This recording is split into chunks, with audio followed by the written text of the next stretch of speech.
Naaresto na ang lalaking sangkot sa serye ng holdapan at barilan sa Antipolo. Pero ang kasabwat nakatakas. Magbabalita si Hannibal Talete. Dapa ka muna! Sinalakay ng mga otoridad ang bahay na ito sa San Isidro, Antipolo kahapon.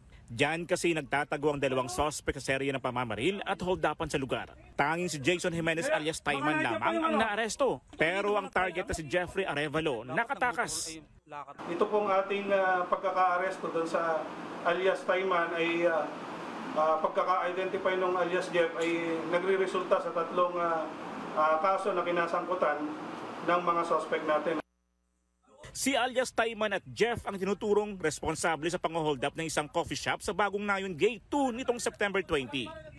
Pinasok nila yung isang coffee shop kung saan dalawa yung pumasok doon sa nasabing coffee shop at kinuha nila yung mga gamit ng mga biktima natin.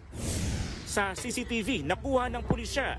Makikita na pinasok ng dalawa ang coffee shop. Isa-isang nilimas ng mga suspect ang gamit ng mga tauhan ng coffee shop habang pumipiglas. Tinangka rin silang pigilan tumakas. Pero ginantihan nila ng putok ng baril sa dibdib ang lalaki. Buti na lang, nakaligtas siya at ngayon nagpapagaling sa ospital. Sumunod na kinasangkutan ng mga suspect sa pamamaril ay sa Sitio Kakalog, Barangay Santa Cruz. May nagkakagulong mga kabataan sa lugar at nakisali ang dalawang suspect. Saka pinagbabaril ang dalawang biktima. Nagtamo ng sugat sa bandang hita at likuran ang mga biktima.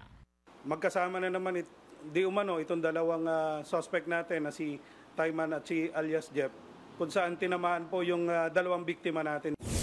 Pangatlong insidente ng pamamaril na ang tinuturong pumatay sa isang lalaki ay si alias Jeff nitong September 24. Nagselos umano itong suspect na si alias Jeff sa kaibigan ng kanyang kinakasama kaya niya binaril. Nagkaroon po tayo ng shooting incident kung saan yung ating biktima ay nagtamo ng dalawang tama ng bala sa ulo at di umano ay binaril po siya nitong alias Jeff. Si alias Tayman, todo tanggi sa mga paratang. Pero aminado siyang motorsiklo niya ang ginamit ni Jeff sa krimen. Kaya po ma'am, naipit na po ako ma'am, wala naman po ako magawa eh. May panawagan naman siya sa kaibigang nagtatago. Jeff, kung nasa ka man ngayon, sana sumuko ka na. Mapagdusahan mo yung mga kasong nagawa mo. Ako si Hannibal Talete para sa 1PH. Sariwang balita ba ang hanap mo? Simple lang. I-click mo na ang subscribe button at ang notification bell para lagi kang updated sa mga balitang dapat mong malaman.